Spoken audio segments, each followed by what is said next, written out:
me, Al, and hopefully you've all been doing all right. It's been a really long time, and people have been looking for updates. I'm still alive, right? And I've been doing pottery like no tomorrow, and I don't have nothing. So what I'm doing now is I'm uploading the pieces that I made, the latest pieces, to my website over at Creek Road Pottery. And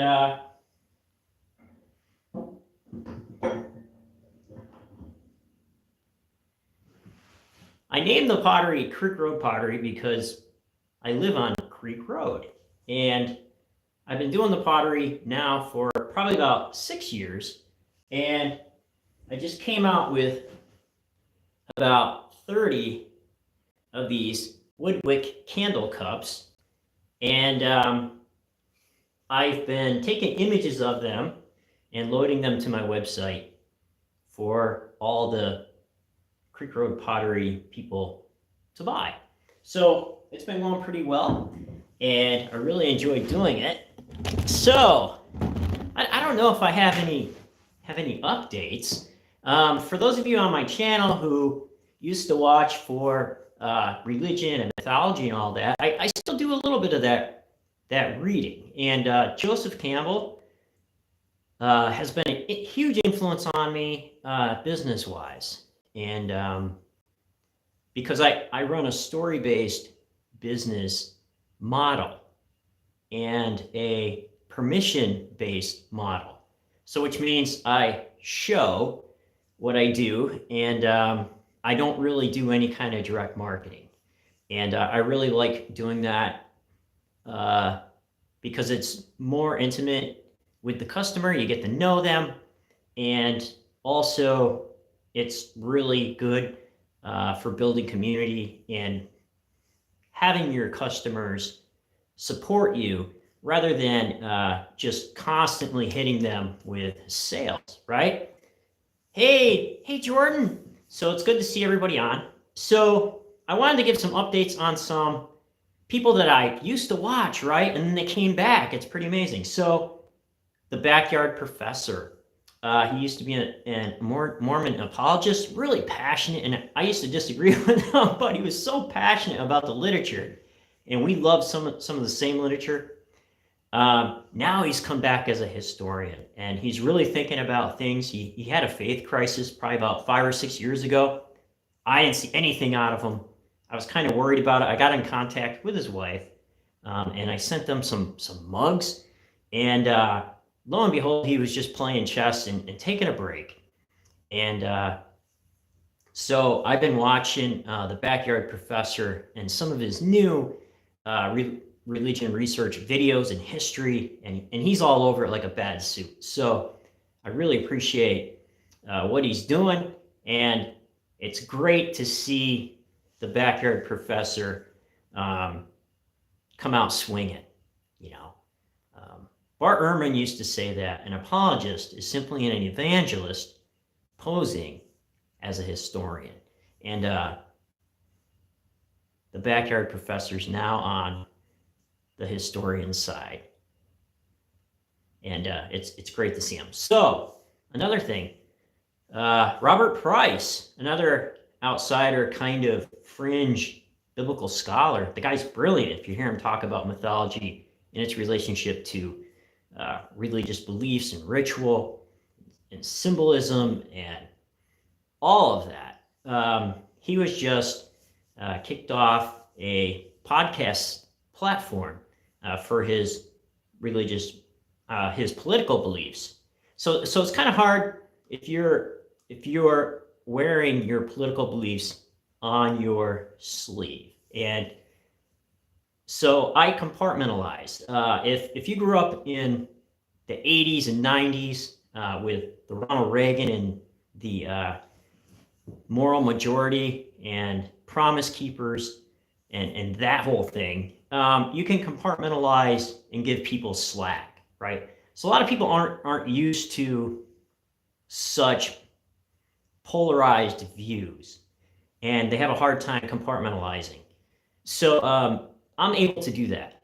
So I'm not really offended by Dr. Price's religious views. You would think he would be more on the progressive side, being that he came out of um, evangelicalism, and now he's into mythology and thinking about ideas that are kind of like maybe non-believers and agnostics would read about. But he's very conservative, and so that kind of rubbed people the wrong way. And the platform he was on was like, well, we don't want to support those kinds of views. And a good friend, who used to interview him all the time, I thought he did really well. Was unable to have other scholars on because they put up a protest. So Dr. Price ended up getting booted from that platform. So now he's out floundering. But I think he should create content. It's free online. There's no gatekeepers anymore.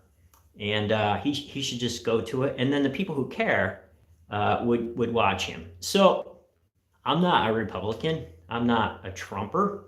I see that whole thing as a part of extremism. Way back, when I used to battle that kind of thing, it's come to the forefront again. So everything happens in cycles,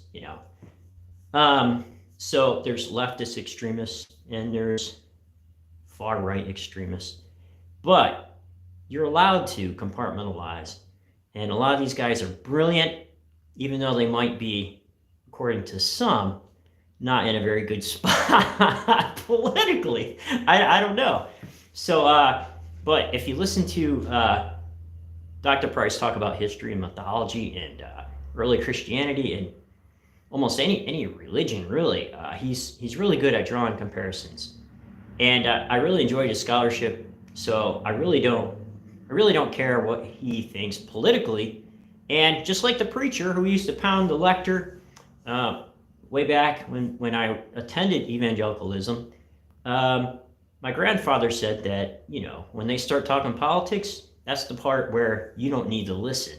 So he was never big on supporting that whole thing. He always thought religious belief and the separation between church and state. And when they were handing out voter information cards and all that, my grandfather was very much against that.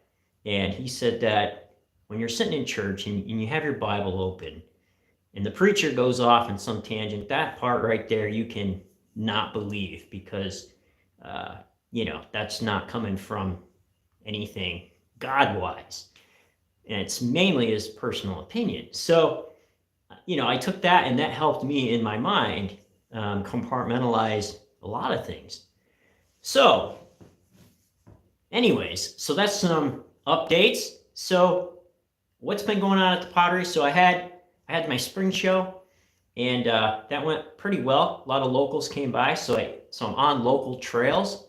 A lot of times with the winery, and we have an orchard up the road. So a lot of fun things happen certain weekends of the year.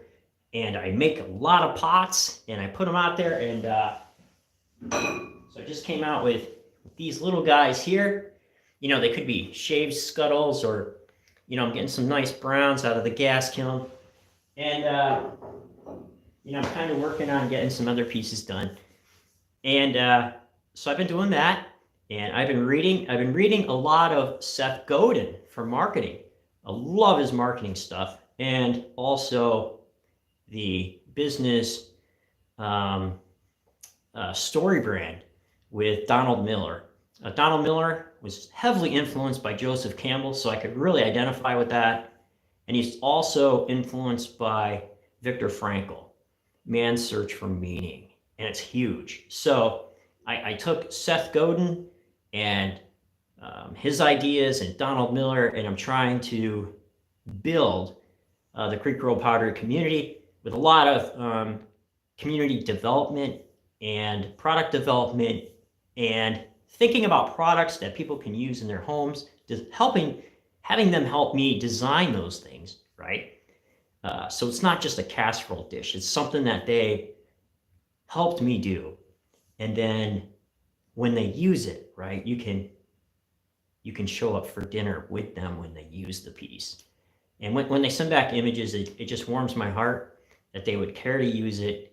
So I'm making pots that matter for people who care.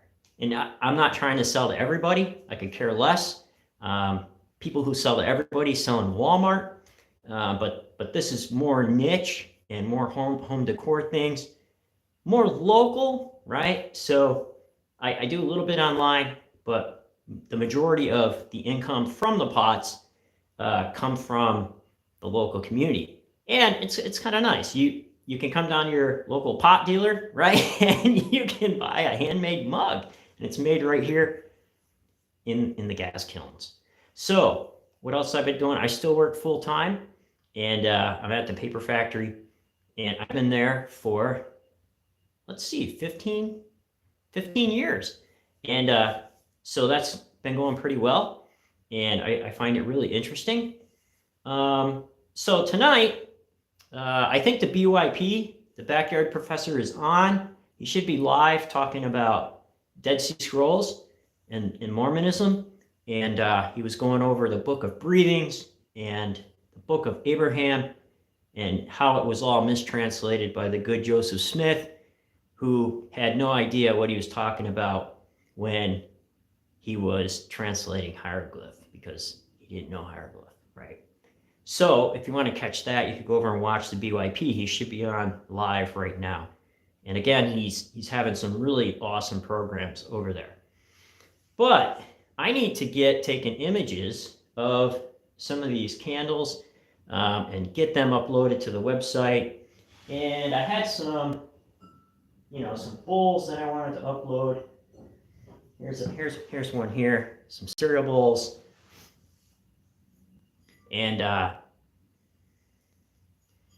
yeah, so you can see where the gas flame hit this a little bit differently depending on where it's sitting. And so I've been getting some kind of nice stuff. I usually have some larger things, but I was making lazy pots coming off winter. I was just tired and exhausted, and I ended up doing direction setting and reading for 2 months. And I signed up for the spring show on the bunny trail, they called it. It's kind of like an Easter show to get me out of that funk. And so it forces me to make work because I'm on the hook for it. And so I just made a lot of smaller things like mugs and bowls. Usually in the October show and the summer shows have larger things. So hopefully that's an update. And thanks for everybody who's asking. I have not read anything more on early Christianity. And because I've been in the pots, I haven't really had time to research religious research as much. And I've started to forget some of it, but I still got all the books. I'm not going to get rid of the books, right? Because I love the literature. Been reading the Iliad a little bit, and sections of the Odyssey. I usually like to try to read the Iliad and the Odyssey through at least once a year. And so that's been pretty amazing. I signed up for a Jewish Bible study group. And it was from an old YouTuber that used to be on here. And he's now a Rebbe. And I ran into him, and totally changed person from what we used to be. And we all have changed. And it's amazing looking back and seeing how much people changed in just life taking us in down the stream, right? So enjoy your lives, right? Because you never know how long you have left. And every day you should always think, if I was living today a second time, what would I do? And you should always live your life with the end in mind. So if I live to be 87, I have about 39 years, 6 months, and maybe 14 days left, right? So if you think about it that way, every day can be meaningful to you, and it can set you on some kind of direction that you want to go on. So you're not floundering. And sometimes all you need to do is just have a big idea and just start it, right? And you're going to mess up. You're not going to be perfect. But if you just start it, I've been starting a lot of things. I started with the pots, and my big goal here, made my first beer. I never made beer before, and I want to have a little, microbrewery here in the pottery. In 5 years, I want to serve my first drink legally. If you can serve one drink legally, maybe you could serve 10. That's how it starts, right? So I made my first beer. I have some people on board who are going to help me, and I invited them down for the first beer tasting, and we're going to try some recipes, and I got some research on it. I have no idea, never done it in my life, and I was able to pull it off, and it didn't spoil. My wife thought I was going to die of food poisoning, but it worked. All right, well, I see you now. I'm going on way too long, and but thanks for all the viewers who've PM'd me and said, hey, where are you? So if you want to follow along on the pottery, I'm over on Creek Road Pottery, and Creek Road Pottery everywhere. And you can see some of the work in the gallery. I'm in a couple local shops in the area, and 2 handmade stores in the gallery, Slanted Art Gallery in Montrose, PA. And I'm in the Blue Heron in Wyalusing, and a bunch of little shops. So they all need pots. So I need to get going. And I still make handmade items for the shavers, the wet shaving community. And so that's been fun. I need to get on that. But I work full time too, so I'm very busy. So hopefully everybody's doing well. And remember, if everybody's thinking alike, then somebody isn't thinking.